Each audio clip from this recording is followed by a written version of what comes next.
Hello, Rachel Byerly, team leader with Epicure, here to share how we can use our multi-purpose steamer to cook ground meat.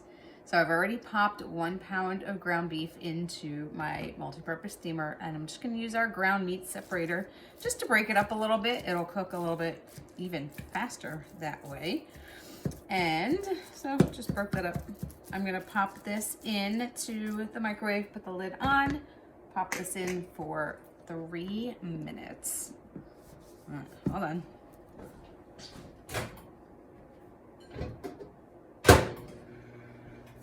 Okay, so while that's cooking, so this method of cooking with our multi-purpose steamer will work with any kind of ground meat. So I chose beef. We're having tacos tonight.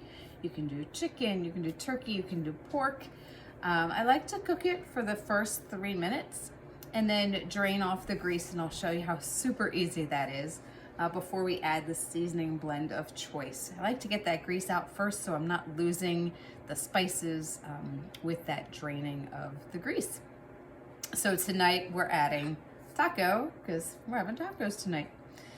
So what's extra really amazing is that if you forget to take your ground meat out of the freezer and you realize, oh, I still got to make dinner, well, scrap that, it's going to take too long.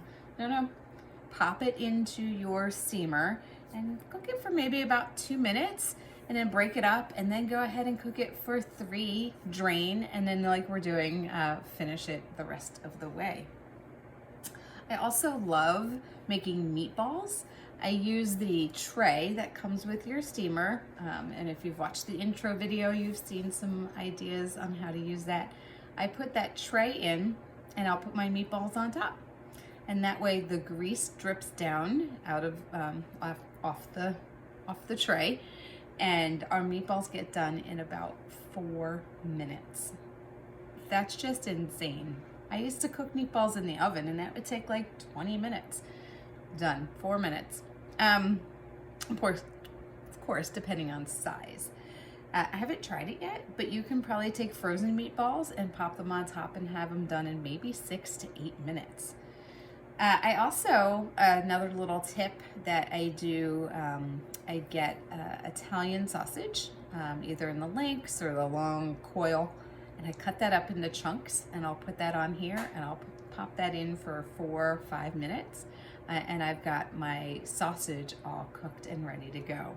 Again, I used to try to cook that on the stove, and it would just always took forever to get done. You can always use your meat thermometer to make sure it's all cooked to the right temperature. With ground meat, I usually eyeball it, make sure it looks right. All right, we still have 30 more seconds to go. So something that I would be doing ordinarily would also be making our additional things that we need to go with our tacos. So our guacamole, our poco picante. I'd be getting out the cheese and shredding that all up, making sure we have our lettuce, opening that can of olives because that's what my daughter loves on her tacos. So just getting that all ready to go while this is hands off. I'm not standing over the stovetop having to do that.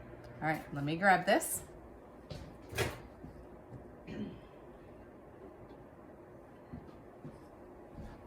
Okay, now I know this won't be done. I didn't plan on it to be done. So I just want to show you where we are with it.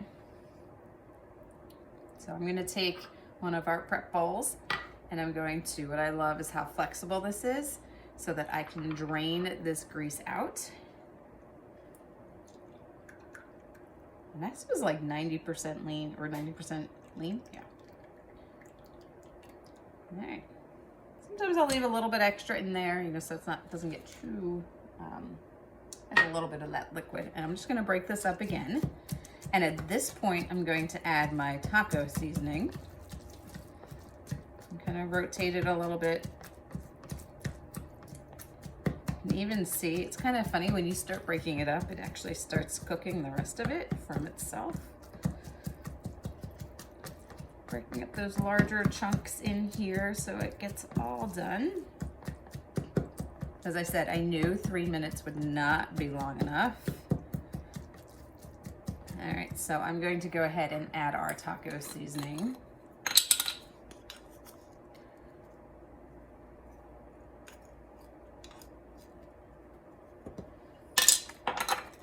I'm just gonna use my ground meat separator to get that all incorporated. And then I'm gonna pop this back in for another, I think I'm just gonna do another 1 minute and then see where we are. I don't think it's gonna need much more than that.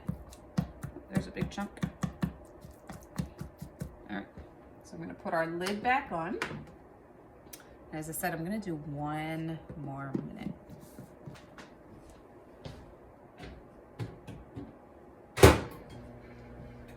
All right, so that was 3 minutes. This is another 1 minute. Super quick and easy to make your ground meat. You're not standing over the stove, so it's hands off and you get to do those other things. So as I said, you can be doing your other things, cooking the rest for your tacos. If I'm making chili, I will get my ground meat out, put it in there if I'm choosing to put ground meat in at that time. Put it in, do that first 3 minutes, pull it out, and that's when I'll add my tomatoes, diced tomatoes, if I'm adding black beans or a can of corn, the seasoning blend, zucchinis, onions, peppers, whatever else I want to add to that chili, I put it in then. Then I'll pop it back in. I'll do it a little bit longer because I'm cooking more than just the meat at that point. So I might do another 4, 5, or 6 minutes total. Again, even if it's frozen, you're gonna have that chili on the table in less than 15 minutes. And that's just incredible for our time saving. I'm gonna grab that.